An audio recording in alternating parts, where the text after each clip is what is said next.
Hey, hello everyone, and welcome back to FunMathology. Now, today's topic is fractions. So, we'll be starting a new series, and that is known as fractions. So, this will be a new chapter, and today we'll be going through the part 1 of this chapter. Okay, now today we'll learn about what fractions are and how to represent graphically the fractions, right? What will be the pictorial representation of fractions? So we'll learn today. Also we'll learn what is numerator and what is denominator. Okay, so let's jump in. See, by the end of this video you will be able to identify fractions, you will be identify a numerator, will be also identifying denominator, and you will be able to draw fractions using pie chart or bar models. So let's take up the first case. The first case is a questions, what are fractions? So see, a fraction shows a part of a whole, right? A part of a whole. So we can represent a fraction by this, A by B, right? So see, we can write A by B. So A is supposed to be number of parts taken divided by total number of parts. Total number of parts. Got it? So this is A by B. Now we'll learn later on the upper portion. This portion above the division line is known as the numerator, and below the division line it is known as denominator or denominator. Okay, so numerator and denominator. Got it? So let's say you have a pizza, right? So let's say there is a pizza. Now you need to share among people. Let's say I'll draw this pizza, and let's say there are 4 pies in this pizza, right? Now you have taken 1 pie for yourself, let's say. So how much you have taken? See, numerator is number of parts taken. So you have taken, let's say 1, and how many parts are there? So 1, 2, 3, 4. So you have taken 1/4 of the pizza. Got it? So this is how you can represent fractions, or this is a fraction in a very nutshell. So A by B, that is number of parts taken divided by the total number of parts. Let's say again, let's give another example of a chocolate, right? So chocolate is a kind of a rectangular object, right? So let's divide this into few parts. 1, 2, 3, 4, 5, 6 and 7, right? So there are 7 parts, 7 rectangles or 7 cubical parts of this particular chocolate, right? So let's say you take this one and this one for yourself, and you keep the other for your family, your mom, dad, your brother and sisters, etc. So let's see. So how much fractions you have taken from this chocolate? See, you have taken 2, right? So what is the total number of parts? 1, 2, 3, 4, 5, 6, 7. So you have taken 2 by 7 of the chocolate, or 2/7 of the chocolate. For example, here 1/4. So this is 2/7. Got it? So this represents the parts taken, and this represents the total number of parts. Total number of parts. Got it? Now let's say if you have taken all the pizza, right? For the example pizza that I have shown you, you have taken all the parts of the pizza. So you have taken 4 out of what? 4.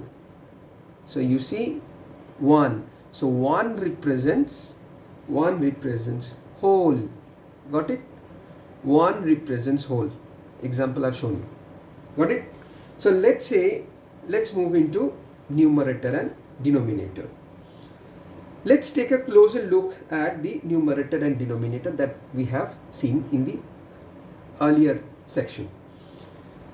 Now let's draw another pizza. Got it?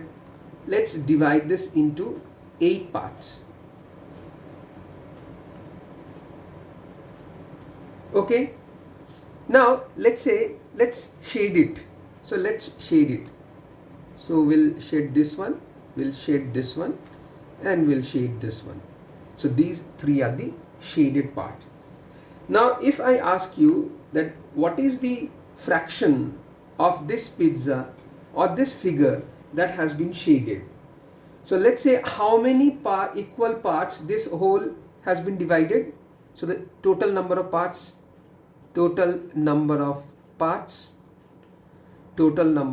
is equal to 8, right? So the parts taken, or we can say shaded is equal to 3, right? So fraction representing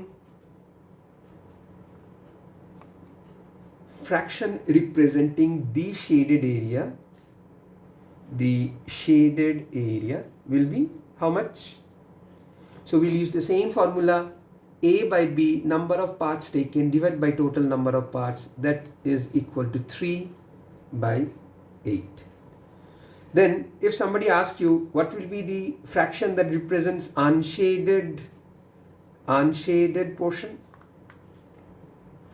So unshaded portion will be, see, 1, 2, 3, 4, 5. So 5 parts is unshaded. So 5 divided by 8. Got it? See, the funny thing is, if you add this and this, it will be 8. See, later on we'll learn how to add fractions. So 3 plus 5 is 8. 8 divided by 8 is 1. 1 is whole. Got it? So don't skip this video, as we have just introduced fractions. We'll be going through all the parts of the fractions and the section of the fractions. So the basic concept of fraction is very, very much required to understand and go through the entire chapter. Got it? So these are the first two cases. What are fractions, I've told you, and what are numerators and denominators, right? So let's move to the last section, that is pictorial representation of a fraction. See, we can take the help of pie or circle model, or we can take the help of bar or rectangle model, right? See, generally in a pie or a circle model, we represent the whole scenario in form of a circle, right? And we divide the circle into equal parts. Let's say if I tell you that I draw a circle or a pizza, it represents a pizza, and I am dividing the pizza into 8 equal parts. Okay? Now if I shade this one, and if I shade this one, this shaded area will be represented by this fraction. Got it? But let's say I want to do the reverse, because I want to represent a fraction. So let's say I want to represent this 5 by 8, right? So if there is such kind of a fraction, please try to look at the denominator. So denominator is 8. So try to divide the circle into 8 equal parts. First of all, look at the denominator and try to divide this circle into 8 equal part. As this is 8, so we have divided into 8. Now go on and shade 1, 2, 3, 4 and 5. Got it? So this figure represents 5 by 8. So if it becomes easy to divide a circle if the denominator is an even number. If there is an odd denominator, you can take the help of a rectangle model.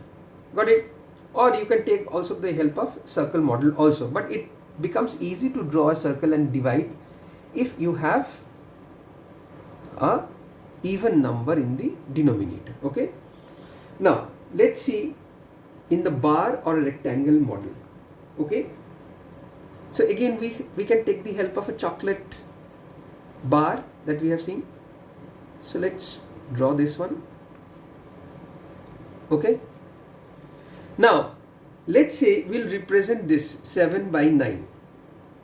We'll represent 7 by 9. So first of all, draw a rectangle. Now in the denominator, what is the total number of parts? 9. So divide this into 9 equal parts. 1, 2, 3, 4, 5, 6. 1, 2, 3, 4, 5, 6, 7. So we'll do this one 8 and we'll extend this into 9. So we have divided the rectangle into 9 equal parts. Now to represent 7 by 9, so we will be what? We will be taking 7 out of this 9 rectangles, smaller rectangles, and we'll shade it. Right, see 1, 2, 3, this is 4, this is 5, this is 6, and this is 7. So this one will be, this figure is representing 7 by 9. Got it? Now if you look very carefully, if the denominator is getting bigger, the part becomes very smaller, right? See, for example, I'll draw two pies and we'll try to explain this concept that just I have told you. Let's say I have drawn a pie and I have divided this into 4 equal parts. Now let's say I'll take 2 portion of it. So this is representing 2 by 4. So whatever is the case, I'll take 2 of it, right? So see, if I divide this whole circle into 4 equal parts and I'm taking 2 out of it, see, I'm getting a bigger portion of it. Now let's see if I divide this into 8 equal parts and I try to take the same parts, that is 2. Got it? So 8 equal parts and I'll try to take 2. See, this is 2 by 8. So what is happening? See, your portion, your fraction that you want to take is reducing if the denominator increases. So the greater the denominator, smaller is the part. Got it? So I hope you have followed what fractions are, that is number of parts taken by total number of parts, that is numerator by denominator. So, and what is numerator and denominator? The part above, the number above the division is known as numerator. The part or the number below the division line is known as denominator. So numerator is the part above and denominator is the part below. And you have just seen how to represent a fraction by means of a pie or a circle model and or bar or a rectangle model. Got it? So in the next class we'll learn how to represent fractions on a number line, right? So I'll give 2 questions for you to solve. Okay, so represent 3 by 4 in a circle. 3 by 4 in a circle. Question 2, represent 2 by 5 in a rectangle. Both should be shaded. Got it? So represent 3 by 4 in a circle, shaded number of parts, and represent 2 by 5 in a rectangle, number of parts should be shaded. So that's it for today's lecture. Students, I hope you have followed the basic concept of fractions. We'll soon meet in the next class. Thanks for watching. Have a great day. Bye bye.